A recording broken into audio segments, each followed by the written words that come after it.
Hey everybody, and welcome to a brand new installment of Nintendo World Report at Night. I'm your host, Alexander Kulafi, and today, for a Sunday night stream, because it was the holidays, everyone had plans, but we still wanted to make sure we put something out, quote-unquote, this week.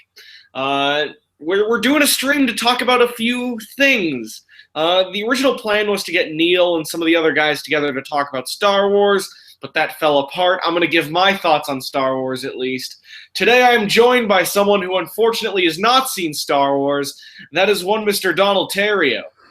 And I have picked the absolute worst night to come down with a 24-hour virus. What kind of 24-hour virus? Sore throat, and from what I've been told, I'm apparently going to be having a very rough extended day at work tomorrow. Okay, so this means you're hitting the NyQuil and the Halls pretty hard tonight?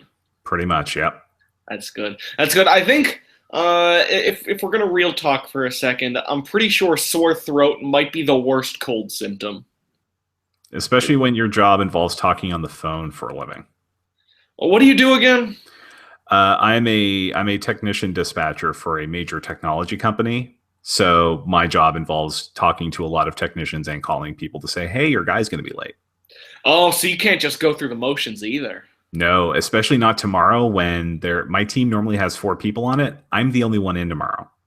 Okay. Well, we do have a few things to talk about this week. We're going to talk about how Donald's Christmas was in a minute. But first, I just want to quickly say what I thought of Star Wars. I'm not going to do any spoilers here, especially since Donald hasn't seen it. But Donald, why haven't you seen Star Wars yet? Because honestly, the experience of going to a movie theater is still a pain. So I'm honestly waiting for it to hit home video. I don't really care about spoilers at this point, but... Wait, how is it a pain for your specific situation, or do you just mean in life? It's a pain for me to go to movie theaters, especially since it's like $30 for something, which is like 2 or 3 games. So I'm honestly, Canadian Netflix is going to get it as I think 3 months after it comes out on Blu-ray, and I think they said that was April. So yeah, I can wait till July. Okay, sure. And I actually do think you can wait till July because I'm not going to be too negative. I liked Star Wars The Force Awakens. I didn't love Star Wars The Force Awakens. I think they did a great job of capturing Star Wars as they made another Star Wars movie, and they didn't make it confusing bullshit like they did with the prequels. Yes, the prequels are exactly as bad as everyone says they were, and worse, like how they had the confusing tax, the Jar Jar Binks. Everything about the prequels was garbage. They went back to basics. They based these movies on the original trilogy, and they made it very directly inspired by the original trilogy. When Zach was saying that he couldn't make it on the show this week, he said, all right, just tell them, if you want to tell them my thoughts on the movie, it was like, oh boy, they remade A New Hope, which is very much what they did. They basically took a lot of the same plot beats of A New Hope. Here's the rebels, here's the non-rebels, it's the exact same conflict, just with a new coat of paint, a new story, and a new time frame. But they still made it feel like Star Wars, which I appreciated. They have some really good new characters. Poe Dameron, one specifically, who's played by Oscar Isaac. He is, in my opinion, by far the best character in this movie. He definitely plays to that Han Solo sensibility quite a bit, which I really appreciate, especially better than the real Han Solo, which is one of my problems with this movie, in that a lot of the old actors who come back, they don't look very good, and they don't feel like the old characters that much. They feel like these 60, 70-year-old actors coming back out of the closet to just to play their roles and dust themselves off one last time. The other thing I would say that I would criticize it for is that I didn't like the 2 primary characters. I thought Rey was a tiny bit of like a Mary Sue kind of protagonist, where like it's some of the things she was dealing with, and like her character just felt a little too convenient, and a lot of too like look at how powerful, and she didn't feel like modest like Luke did. She kind of felt a little forced, which is something that I think some people might be able to empathize with. I also was not a total fan of Finn. I think I didn't really identify with him nearly as much as some other people did. I also think they didn't develop either of those characters extremely well. However, I thought Kylo Ren was done really well, and I'm really looking forward to seeing the progression of his character in Star Wars Episode 8. Also, one last thing, the title crawl for this movie is amazing. It is the best title crawl in the entire series. That is something I can say about it. Now, with these characters being sort of sounding like they're one note, except for Kylo, you would think that, given the type of movie this is supposed to be, a pastiche of like those old 40s and 50s serials, that sort of makes sense, actually. You mean that it's one note and a little callbacky? Yeah, that's what I'm thinking. I mean, sure, they had some nuance to Luke, Han, and Leia in the original trilogy, but in 2015, unfortunately, it's kind of hard to get that subtlety across. Yeah, its subtlety felt a little difficult. It did. I would say this movie does definitely feel inspired by the serials, much of the same way the original Star Wars is. Not as much as the original Indiana Jones movies were, which played into it much harder. I would say this movie is kind of like the original Star Wars trilogy, with some Marvel, some of that modern Marvel thrown in for good measure. Just how like everything's like a little witty and on the nose, and like the action felt a little Marvel-y. Not in a negative way, but definitely not in a positive way either. The movie feels like it was designed from the ground up by a committee to be a great Star Wars movie and make Disney $1 billion. And mission accomplished. Mission accomplished. I don't know if it's going to be the highest grossing movie of all time, but it's going to give Gone with the Wind a run for its money. Yeah, I think the only problem is that your dollar has gone up so much since Avatar, which is the current record holder, that I don't think it's going to make up the money internationally that it would need to pass Avatar for total worldwide. But it's probably going to be the first movie to make $1 billion in the US. Mm.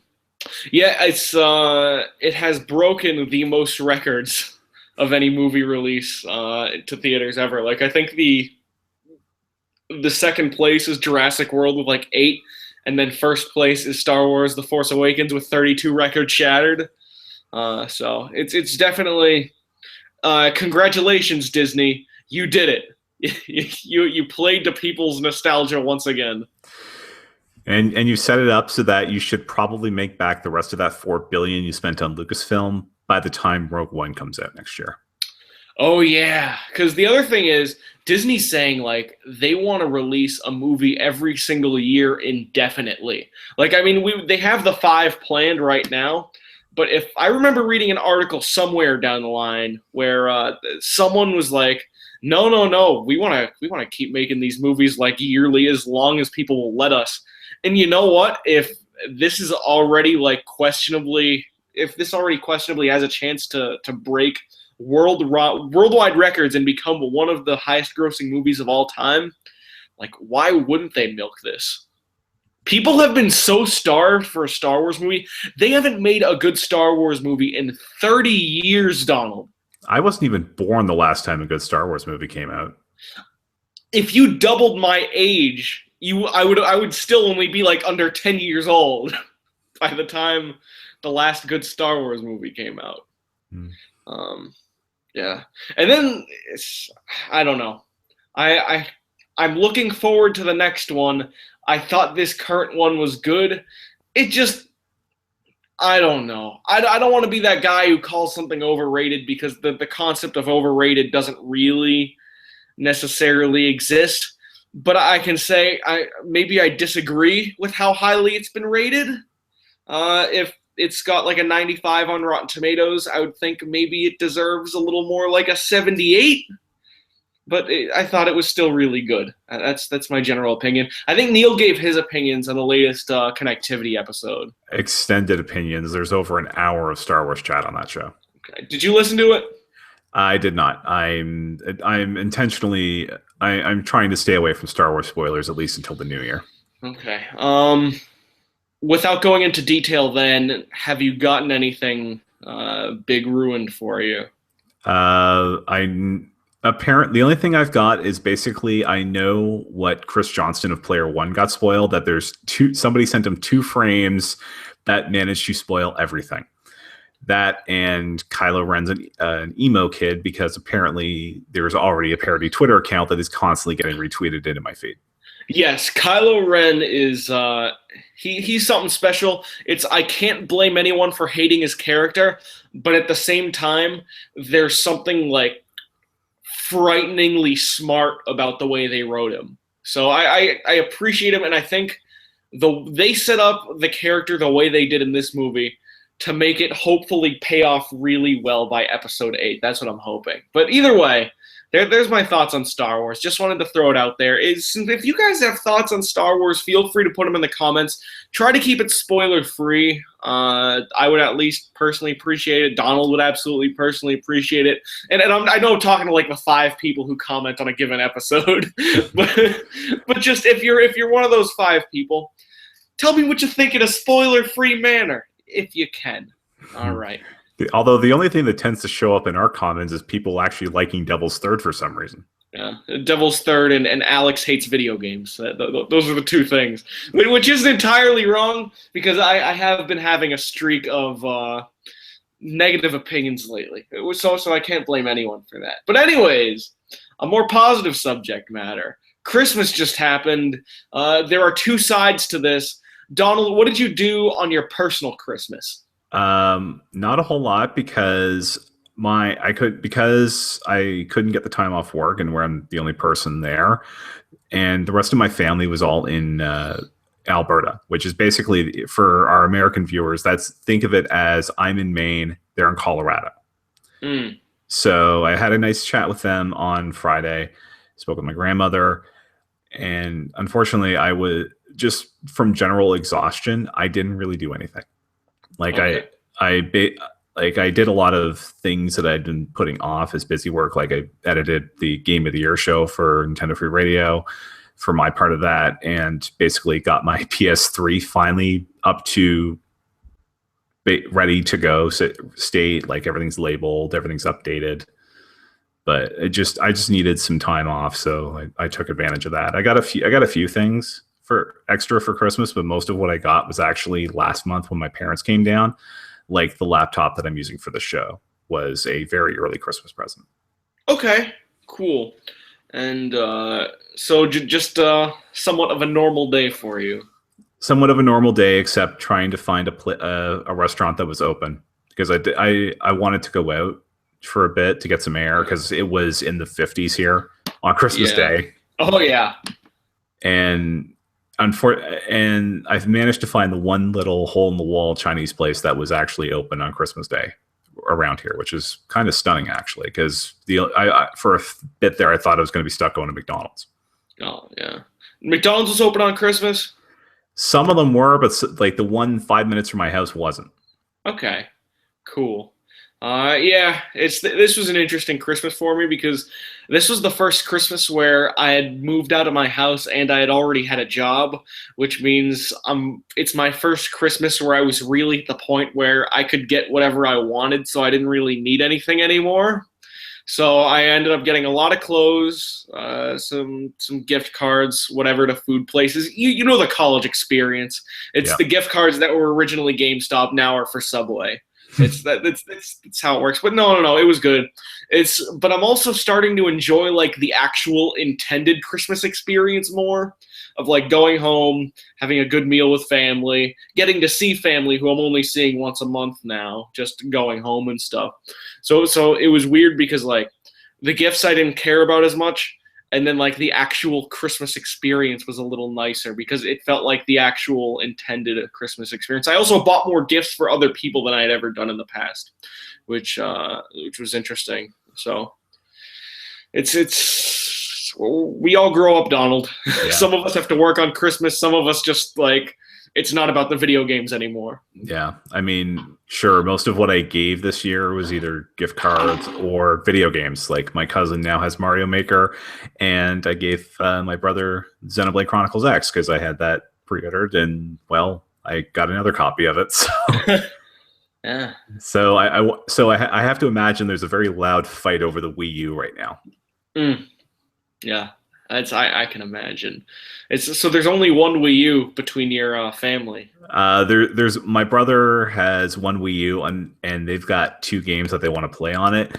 Plus, my nephew also got Lego Dimensions for Christmas. So Oh, it's you sound like a good uncle at least. yeah, I Uh, li- I it ended up that yeah, I probably would have gotten my brother Xenoblade anyway, but the fact that I was able to review it, which gave me a copy early, which meant I could use this thing that I pre-ordered 2.5 years ago. It mm. it was well appreciated for both for my brother and for me saving like $50 on the game. That's good. That's very good. Now, the other side of Christmas that I did not anticipate is the like the 3 or 4 day Boxing Day event. I would more or less call it, where like from Christmas Eve through Boxing Day, and like probably extending into the new year. There have been a lot of sales, not quite at Black Friday level, but still very impressive. Like I remember seeing Steins Gate was $20 on Amazon.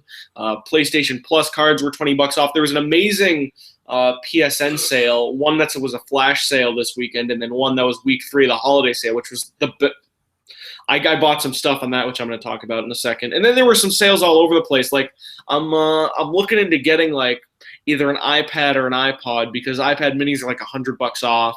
iPod touches are like 15, $20 off. So I'm thinking about a lot of stuff right now. Did you end up picking anything up in all of these sales? Just I ended up getting a couple of Amiibo because Walmart was selling them for basically 40% off. They were $10, which regular Amiibo price here is about 16. So I got Sonic and Zach's waifu. It's Lucina. Oh no, Lucina I took care of another way, but yeah, Zero Suit Samus is coming. Oh yeah, that is his waifu, isn't it? Yeah. So I'm basically betting $10 that Metroid Prime Federation Force, the 2016 Game of the Year, is going to have some kind of Amiibo support in it. Donald, are we in agreement that the best Nintendo Amiibo currently released waifu probably is Lucina, though? Yeah, and I'm glad I was able to get one Amazon Prime shipped for a little bit more than retail. Cool. It was my roommate's Christmas present, his main one. Is she his actual waifu? Not really. I don't think he has one, but he does have all the other Fire Emblem amiibo. So this let him complete the set. You know what's actually no. That makes enough sense. It's I forget that there are people who actually appreciate Lucina as a character. Yeah. Okay. Very cool. Yeah, I ended up buying a couple things on the PSN sale from this past week. I ended up getting Little Big Planet 3 for $8. I've been waiting for it to hit the single digits for a while, and it finally did that on PSN, the week 3 holiday sale.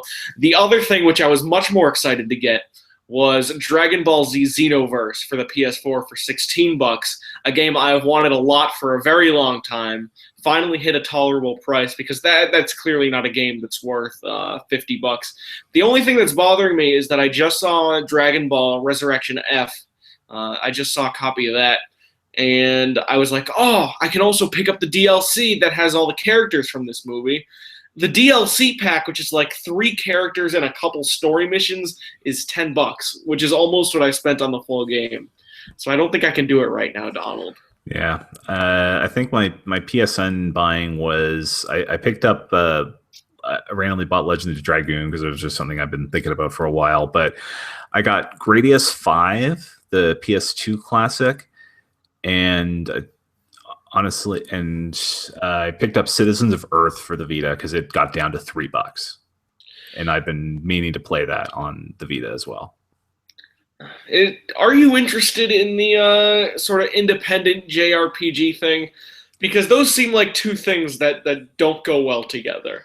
Well, I mean, Citizens of Earth is closer. It's close to Earthbound, which is something that's right up my alley, and I'm interested in seeing how it did on the Vita, because my previous experiences with it were on Wii U and 3DS, which the launch for both of those systems was kind of rough.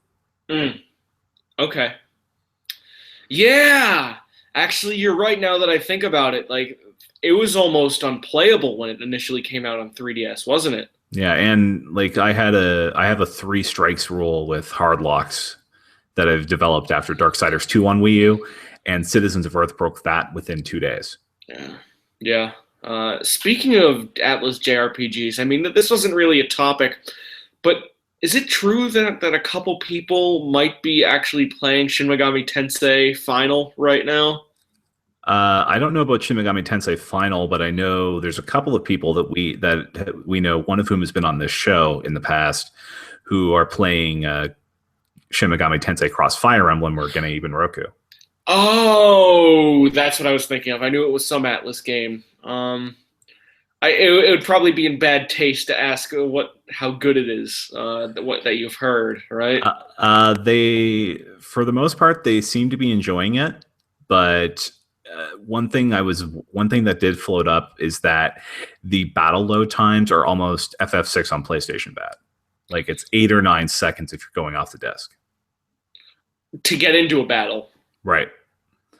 So the recommendation from friend of the show, Seren McNulty, is if you're going to play this game, probably want to get it digitally because that really cuts down the load times. Okay, so it's not horribly embargoed right now. No, it's out in Japan. So really? I really should have known that. Yeah, it came out in Japan on Friday. The word on the street is that it's a little closer to Persona than either Shin Megami Tensei or Fire Emblem, right? Yeah, I mean, not there's anything wrong with that. No, it sounds like there's more right with that than anything else. Yeah.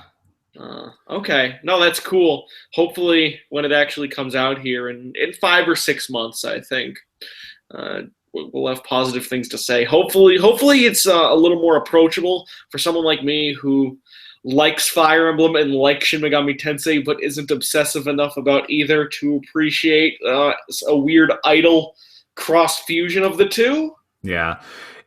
I think more of what's the Shin Megami Tensei and Fire Emblem references are just that, references. Like, they have Anna running the store and she's dressed up like Jack Frost at some point, or even Black Frost, which that could be a problem. So it's its own independent JRPG that happens to have elements of both series. Right. Okay, that sounds good then. I'm looking forward to it. Okay. So then the final thing we need to talk about is what we've been playing. I think I'm actually going to go first with this just because I've only been playing one game. I'm still having the problem where there's too many games I need to play and not enough I've played yet. I haven't gone back to Until Dawn since I played it for the first time a couple of weeks ago. I really want to open up Yoshi's Woolly World, but like I was telling you before the show, I really need to beat Yakuza 5.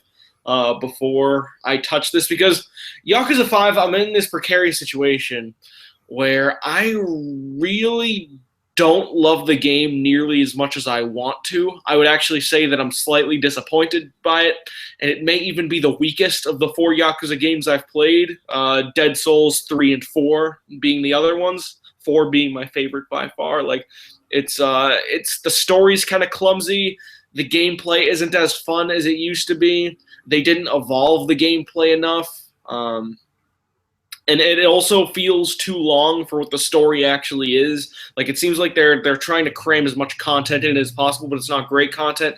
But at the same time, this is the game that I've wanted maybe more than any other. Well, Grand Theft Auto 5 was my most anticipated game of all time when that came out. But Yakuza 5 is the localization that I most fought for to get here, and the one that I most raised a stink about, the one I was most anticipating. So when I finally got this great victory and knew I was going to play it, I told myself that I had this obligation to finally play it through its completion, even if it sucks. And it doesn't suck. It's still roughly 7.5 out of 10 quality. But even if it sucks, just because I was one of those guys who bothered Sega and Sony and everyone just to allow this game's localization to see completion. I still think it's one of the best gameplay systems ever to happen in all of gaming, but Yakuza 5 is making me feel a little blue. Still played 4 or 5 hours of it today.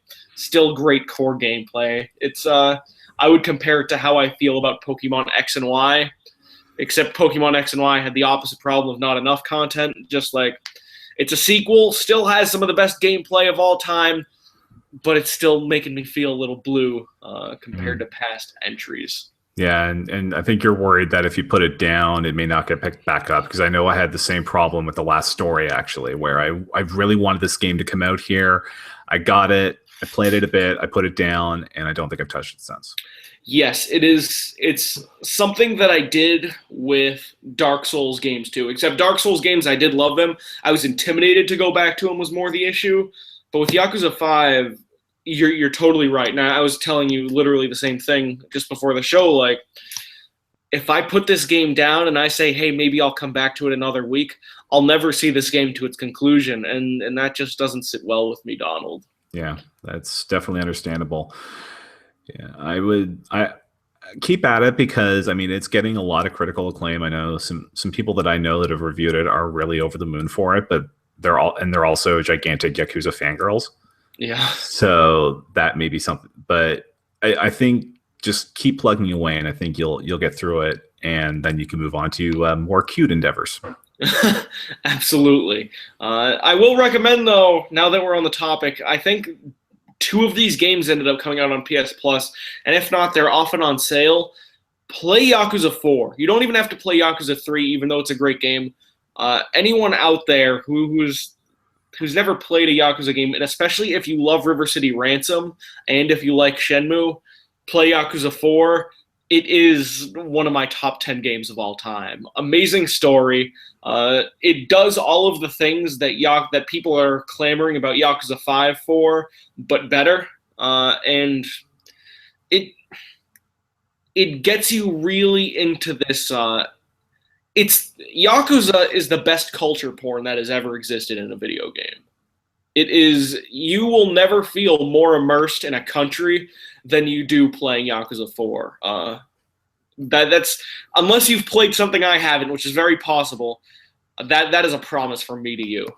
Anyways, yeah, go ahead.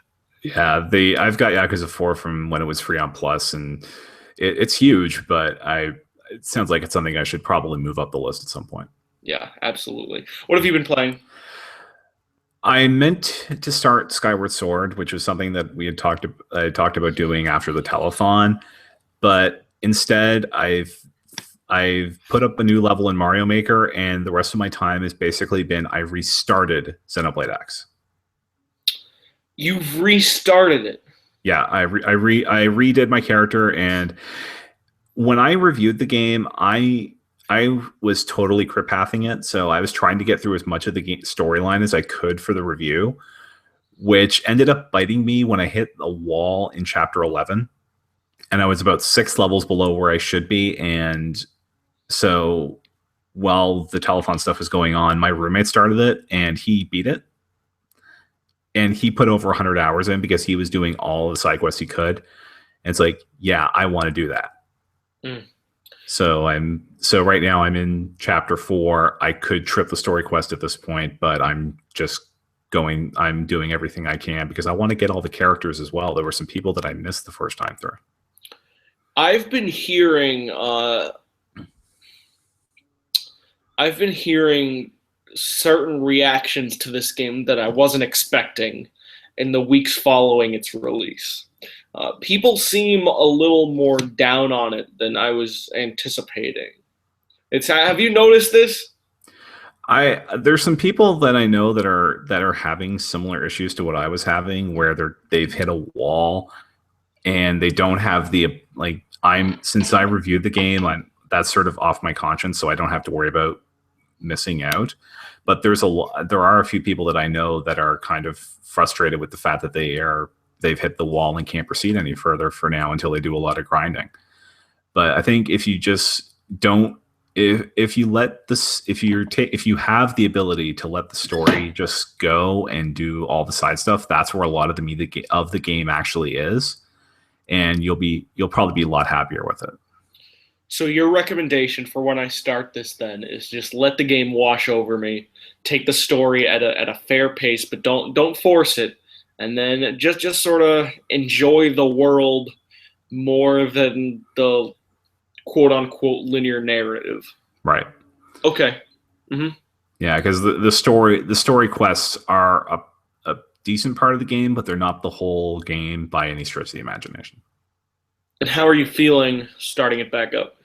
I'm not dying as much, which is very nice, and there's some characters that I found that I had missed my first time through that I'm really looking forward to seeing how their quests go and how they play, because there's one that is a giant side quest that spans multiple chapters that's going to be interesting to get, but I want to see how she plays and what her art style is like. So I'm gonna plow through this, and at some point I'm gonna have to take this out and start swinging a sword, but for now I'm just back having a blast with Xenoblade. That's good. So next week when we ultimately do Game of the Year, I might hear someone bring it up again in some capacity. Maybe not. We'll see. Well, given how we're doing Game of the Year, you might hear more than one person doing it. It depends on how it hooks Neil, shall we say. All right. Yeah, we're doing Game of the Year next week. Technically, if we're doing the whole calendar thing, technically this week. But Nintendo World Report goes on a Monday to Sunday calendar. Nintendo News Report. Right? And Nintendo World Report at night. So we're going to be doing the Game of the Year this Wednesday. It's going to be me, Donald, Neil, and hopefully Zach and Scott. We'll see if we can get them also. It's going to be our top 5 multi-platform. So it'll be any console, not just Nintendo. However, because Nintendo's had such a good year, at least half of our lists are going to be Nintendo. Maybe more than that. Maybe all of it, depending on the person. Some people have heard my top 5, and it is 80% Nintendo. 80% Nintendo. That sounds about right. I think I might be in the above 50% camp also. We'll see. I still got to see how some things line up, but that sounds about right. You can find Donald on Twitter at Donald Mick. That is DonaldMick. You can also find him at NFR Podcast, Nintendo Free Radio, and another show, not really a sister show, more like a cousin show. Just because we got one of our regulars shared on that. I'm on Twitter at Kulafia. That is Culafia. If you want to hear what Neil thought of Star Wars, he was on Connectivity. There's plenty of that. And then also, you did something called like the Newsmaking Game of the Year, right? Right. Me, Neil, and Matt West. We sat down last weekend, and from a list of about 40 games, we worked down the 10 biggest games that made the biggest news for Nintendo in 2015. I don't think you'll be surprised by number 1. I'm glad that I got to remove a game from this list altogether, knocking it to the honorable mentions, but I think some of the stuff that turned up in the top 10 will be pretty surprising. Okay. Are games that haven't been released yet eligible? Let's put it this way. I think the only 2015 game on the top 5 was number 1. Everything else either came out last year or is coming out next year. Excellent. So there you have it. Check out Newsmaking Game of the Year next week for Nintendo World Report at night. And watch Nintendo News Report whenever we do it. Sometimes we'll have fun surprise episodes like this. I don't know. Thank you very much for watching. Have a good night. Bye-bye. Bye.